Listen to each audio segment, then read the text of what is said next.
we go again. Wait, can we call this launch a complete success? Elon reacts. Exciting and significant changes happening over at NASA.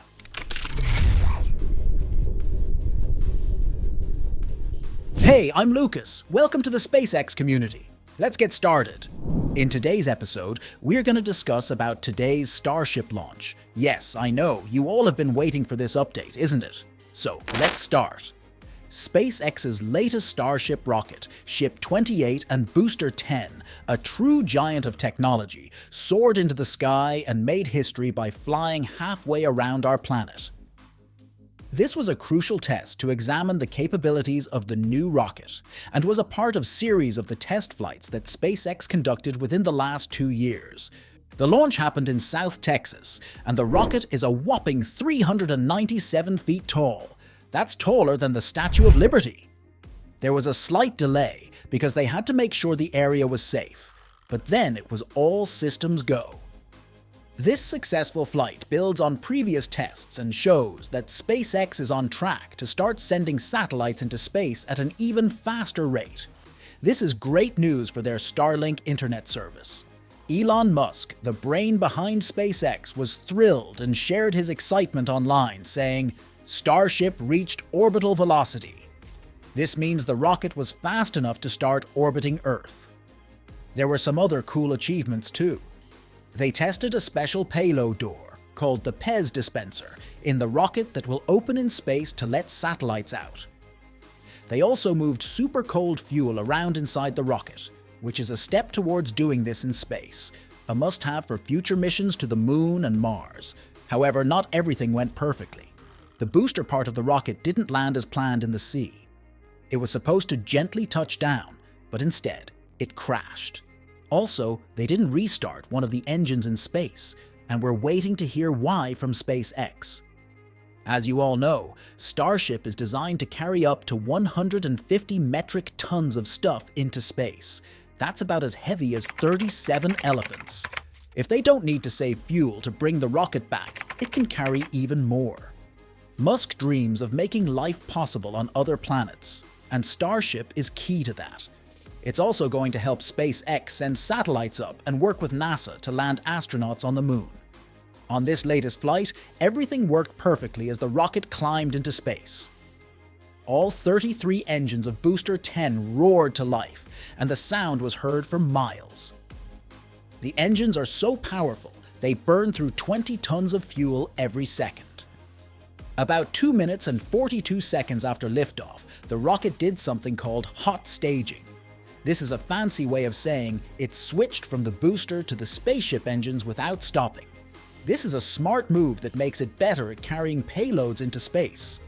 If you don't know, this hot staging technique has been previously used on Russian rockets, which is designed to allow the rocket to more efficiently haul payloads into orbit without the brief interruption in thrust most rockets experience during stage separation. SpaceX first tested Starship's hot staging technique on the previous test flight in November, but during that flight, the booster exploded just after the separation. Luckily, this time it didn't happen. The Starship's engines then worked for about 6 minutes, speeding it up to nearly 16,500 miles per hour. That's fast, but not quite fast enough to stay in orbit around Earth. The rocket went up 145 miles high, then came back down as planned. SpaceX's Starship tests are getting better each time. The first one had some engine trouble, but the last two have been spot on. This shows that the new engines, which are really complicated, are getting reliable. There were cameras on the rocket that sent back amazing videos. We got to see the hot staging from a new angle, and we watched Starship spin through space, passing over oceans and continents. One camera even caught sunlight shining through the open payload bay door. So, what's next for Starship? SpaceX will keep testing and improving it, aiming for more ambitious missions. They want to send more satellites, land people on the Moon, and eventually build a city on Mars. With each test, they're getting closer to these incredible goals. So before going to the next update, I want you all to comment your thoughts on today's Starship flight so that we can know each other's perspective. For me, personally, it was a huge success for SpaceX as this one achieved most of the milestones listed on the flight plan. Only the landing part made a mess, but rest all looks good, even the TPS tiles of the ship. Our next episode is much more in-depth, covering the aftermath of the launch, SpaceX's reaction, etc. So don't miss our next episode, I promise. It's a must-watch. Now, let's discuss about some exciting and significant changes happening over at NASA, particularly regarding their Earth science missions.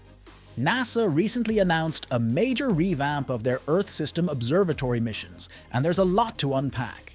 Let's start with the basics. NASA, like any other organization, has to work within a budget. And in their fiscal year 2025 budget proposal released on March 11th, they revealed some interesting plans to restructure their Earth System Observatory missions. These missions are crucial for collecting data on various aspects of our planet, as identified by the Earth Science Decadal Survey in 2018. Initially, NASA was pushing forward with 4 missions: Atmosphere Observing System, AOS, Storm, AOS Sky, Surface Biology and Geology, and Mass Change, now called GRACE-C. Another mission, Surface Deformation and Change, was still in the study phase. However, the fiscal year 2025 budget proposal brought about significant changes. Budget pressures led NASA to rethink its approach, resulting in delays and increased reliance on international partnerships to cut costs. Only GRACE-C remained largely unchanged due to these constraints. Now, let's break down some of the key changes. Decouple, partner, and compete. NASA's new strategy for the Earth System Observatory involves splitting large missions into smaller ones, partnering with international agencies, and opening up missions to competition rather than direct development by NASA. This approach aims to save costs and maximize efficiency. Impact on AOS Storm and AOS Sky. These missions underwent significant changes. AOS Storm will now partner with the Japanese space agency JAXA's Precipitation Measurement Mission, while AOS Sky will transition from one large mission to several smaller ones, some of which will be open to competition. Changes in surface biology and geology. This mission was split into 2 parts, each focusing on different aspects of Earth observation.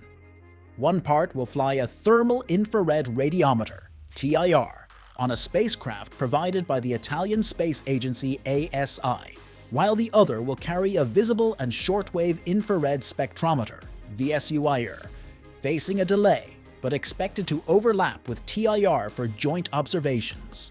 Surface Deformation and Change Mission. This mission was scrapped, with its designated observable to be covered by the NASA ISRO Synthetic Aperture Radar, NISAR mission, a joint venture with India's space agency ISRO, scheduled to launch later this year. These changes aim to streamline operations, reduce costs, and still deliver valuable scientific data. However, not everything remains intact. For example, a backscatter LiDAR instrument initially planned for AOS Storm was dropped, which might disappoint some in the scientific community. Now, let's talk numbers.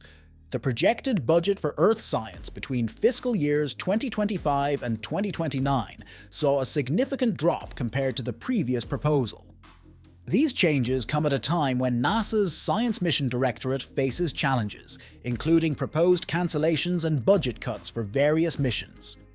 Nicola Fox, Associate Administrator for Science, acknowledged the tough decisions that need to be made while expressing gratitude for the resources available.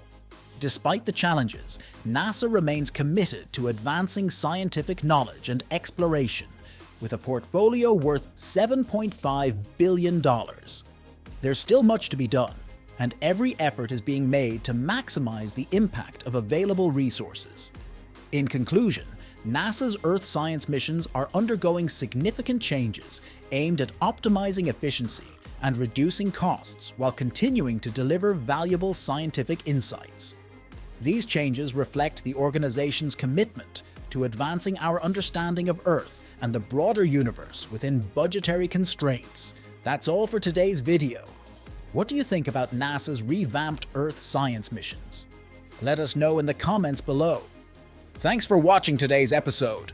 Don't forget to subscribe and give us a thumbs up if you enjoyed it. Stay tuned for another great video tomorrow.